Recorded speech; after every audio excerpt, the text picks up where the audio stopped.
Hey everyone, welcome back to I Think You're Muted, the podcast where we tackle the everyday challenges of professional life, give you the tools to amplify your voice, and help you shine in any work setting. I'm Dr. Stephanie Dean, and together we're going to dig into a topic that I know many of you have faced, handling interruptions and redirecting conversations and meetings.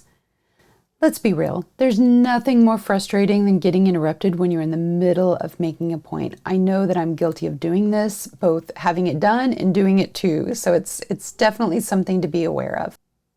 Whether it's someone cutting in just as you're about to make that crucial insight, or the discussion going off on a tangent right when you're driving home that key idea, interruptions can throw off your game and make it harder to get your message across.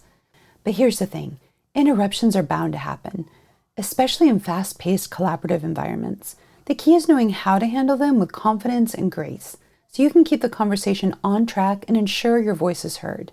Today, we're going to explore some practical strategies. We're going to look at who and why some of these interruptions are happening from a sociological perspective, but then we're really going to go into how we can manage these interruptions and effectively redirect these conversations, so you can take charge of any meeting and make sure your contributions aren't overlooked. So whether you're on your commute, taking a break, or winding down after a long day, I'm excited to dive into this topic with you. Let's get started. Welcome to I Think You're Muted, the podcast empowering professional women to step up, speak out, and be heard.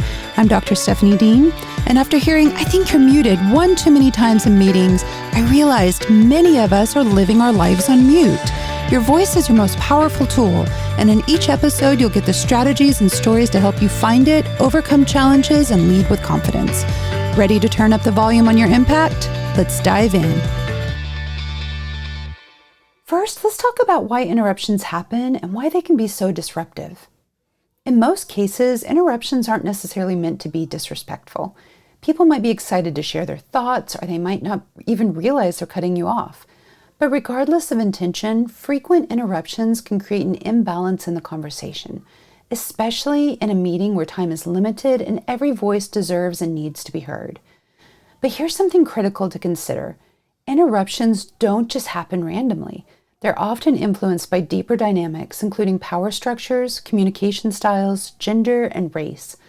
Research consistently shows that women, particularly women of color, are interrupted more frequently than men in professional and social settings. For instance, a study by researchers at George Washington University found that men interrupt women 33% more often than they interrupt other men. And it's not just about gender. Race plays a significant role too. Studies show that Black women are disproportionately interrupted compared to their white female and male counterparts. And this intersection of race and gender means that Black women often face what's called double jeopardy, where both racial and gender biases intersect, and this leads to their voices being marginalized more than others. A study published in the Harvard Business Review highlighted that women of color in general experience higher rates of workplace microaggressions, including being interrupted, talked over, or having their ideas dismissed. These microaggressions contribute to an environment where their contributions are systematically undervalued. And it doesn't stop there. Research published in the Journal of Language and Social Psychology revealed that when women speak in professional settings, they're more likely to be interrupted, but not just by men, by other women too. In mixed gender groups, men dominate 75% of the conversation, often due to these frequent interruptions. This means that women, despite having valuable insights and ideas, may struggle to have their voices heard simply because they're being cut off before they can fully express themselves. These dynamics add an extra layer of complexity to handling interruptions. For women, especially women of color, it's not just about managing the immediate disruption, it's about navigating a conversation space that may already be skewed against them. That's why developing strategies to handle interruptions assertively and effectively is crucial. Understanding the dynamics behind interruptions is key because sometimes it's about power. Someone just may feel the need to assert their dominance in the discussion. Other times it's about enthusiasm. People are eager to contribute and might jump in just a bit too soon. But when interruptions happen frequently, especially in ways that reflect broader patterns, like those influenced by gender and race, they can create a significant imbalance in the conversation. So when these interruptions happen, it's easy to feel frustrated or even disrespected. But instead of letting it throw you, think of it as an opportunity to steer the conversation back on track. The goal is to handle the interruptions in a way that's assertive but not confrontational. This ensures that your voice is heard without escalating any situation. So let's look at strategies for handling interruptions. So now that we've unpacked the dynamics behind interruptions, it's clear that managing these situations isn't just about keeping the conversation on track. It's also about ensuring that your voice is heard in environments where you might already be at a disadvantage. But knowing these dynamics is only the first step. The real challenge is how you respond in the moment when the interruption occurs. How do you assert yourself effectively without coming across as confrontational? How can you redirect the conversation in a way that keeps things productive and respectful? Let's dive into some practical strategies that will help you handle interruptions with confidence and grace. One simple but powerful tactic is to pause when someone interrupts you. This may feel counterintuitive, but it's a great way to subtly signal that you're not finished speaking. Once the interrupter realizes you've paused, they might naturally stop and let you continue. After a brief pause, you can calmly pick up where you left off. For example, you might say, "As I was saying," or "I'd like to finish my point." This approach is non-confrontational and allows you to regain control of the conversation. Pausing when you're interrupted is a great first step, as it subtly signals that you're not finished speaking and gives the interrupter a moment to recognize their mistake. But what if the interruptions keep coming? At that point, it's essential to address the behavior directly, but in a way that's both firm and respectful. This is where you need to assert your position without creating unnecessary tension. If someone repeatedly interrupts you, it's important to address it directly, but politely.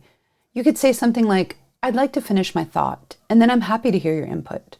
This statement is firm, but it also acknowledges that you value the other person's contribution, just not before you've had the chance to finish yours.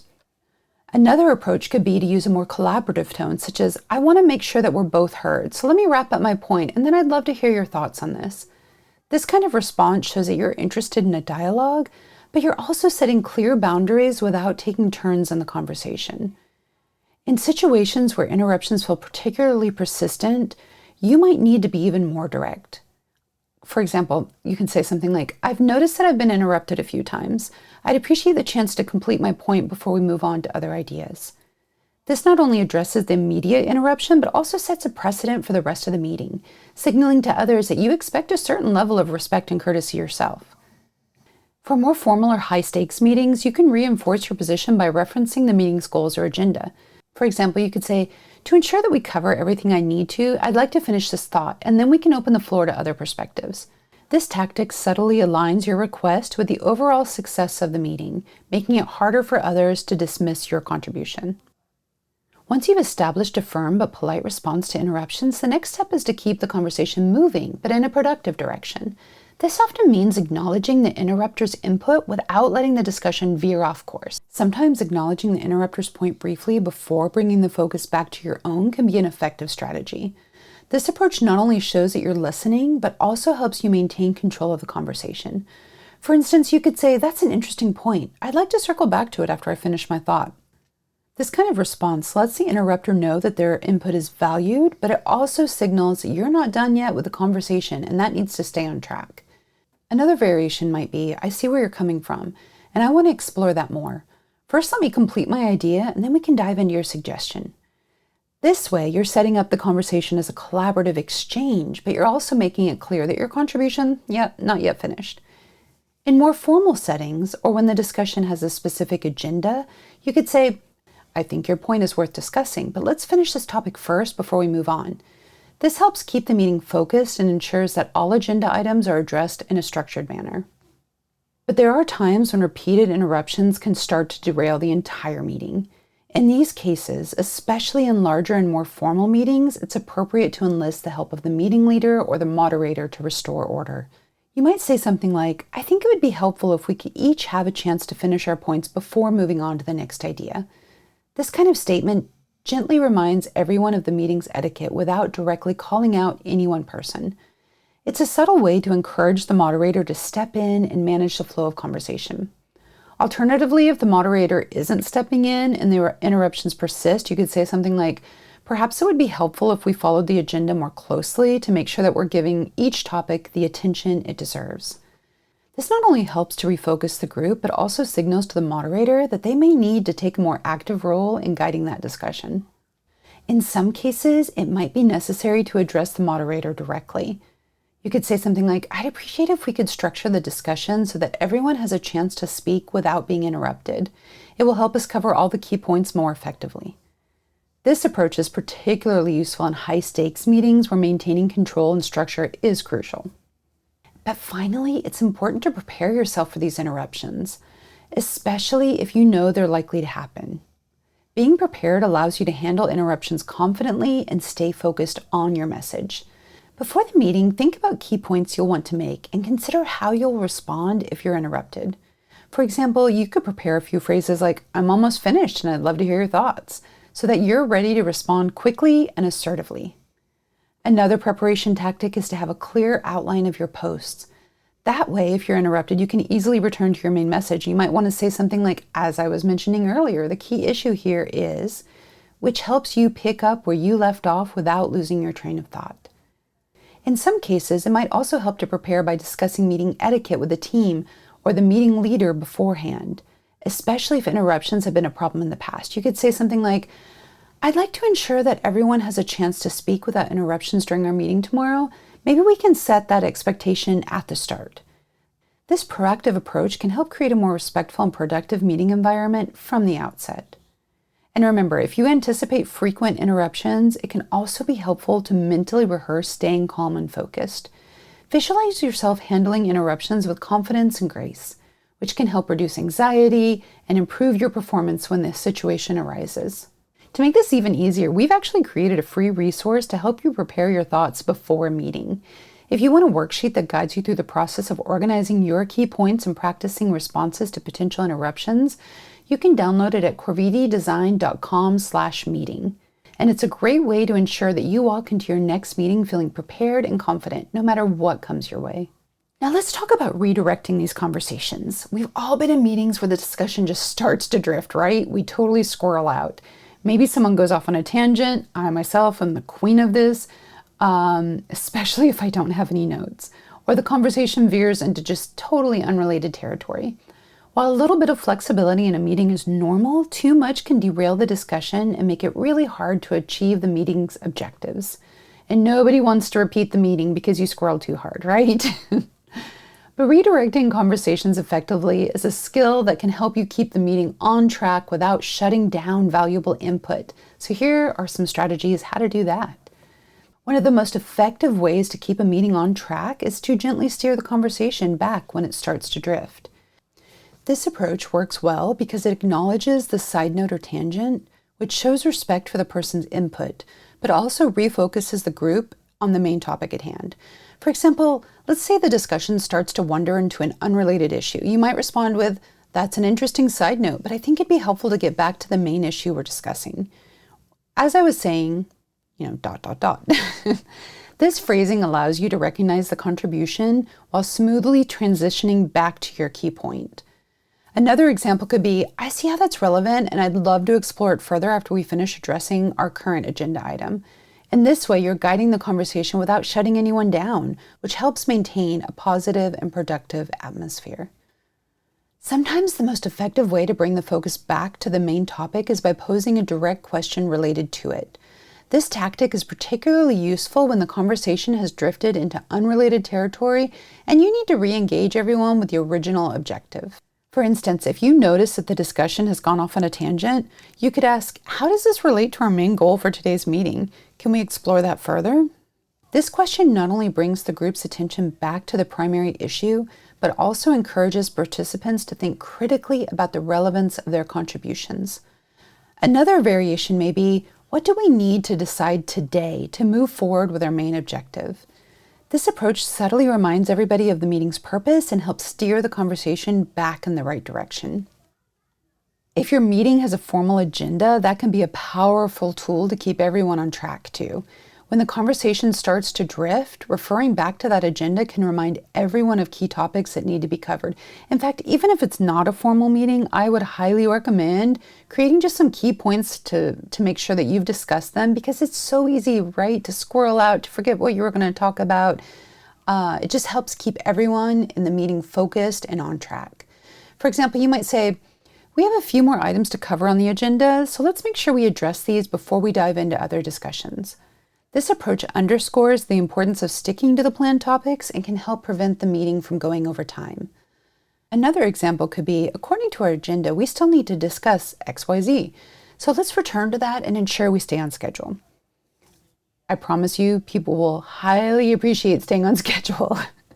Using the agenda this way not only keeps the meeting organized, but also respects everyone's time by prioritizing the most important issues first. Sometimes a tangent can be very valuable and very relevant, just not at that exact moment.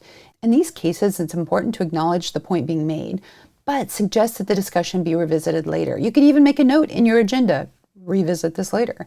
This is often referred to as parking the topic. For example, if someone brings up an important but unrelated issue, you could say, that is a great point, and I think it deserves its own discussion. Let's make this its own discussion point, or let's add this to our list of topics to revisit after we finish today's agenda. This way, you're validating the person's contribution without letting it sidetrack the current conversation. Another approach might be, I see that this is something that we need to discuss further. How about we schedule time to explore it in more depth after we've covered our current priorities? This strategy helps manage the flow of the meeting and ensures valuable insights aren't lost. And lastly, transitional phrases, love them. My former professor hat's on here. Transitional phrases are gold. They are a simple yet powerful tool for smoothly redirecting the conversation back to the main topic. They help you guide the discussion without making the shift feel abrupt, which keeps the tone positive and collaborative, because you don't want to shut people down, right? For instance, if the conversation starts to stray, you might say something like, getting back to our main point, or let's refocus on. These phrases signal to the group that it's time to return to the primary issue without discounting the previous discussion. Another example could be to circle back to our original discussion. Super common verbiage, super common transitional phrase. And that gently steers the conversation back to where it needs to be. These phrases are especially useful when you need to regain control of the meeting in a way that feels natural and non-confrontational. So now that we've covered how to handle interruptions and redirect conversations, it's time to put these strategies into action. If you find yourself in a meeting this week where things start to go off the rails, or if you find yourself being interrupted, try using some of the techniques we've discussed today. Remember, it's all about maintaining control of the conversation in a way that's respectful and effective and doesn't shut down ideas, because everybody's ideas deserve to be heard.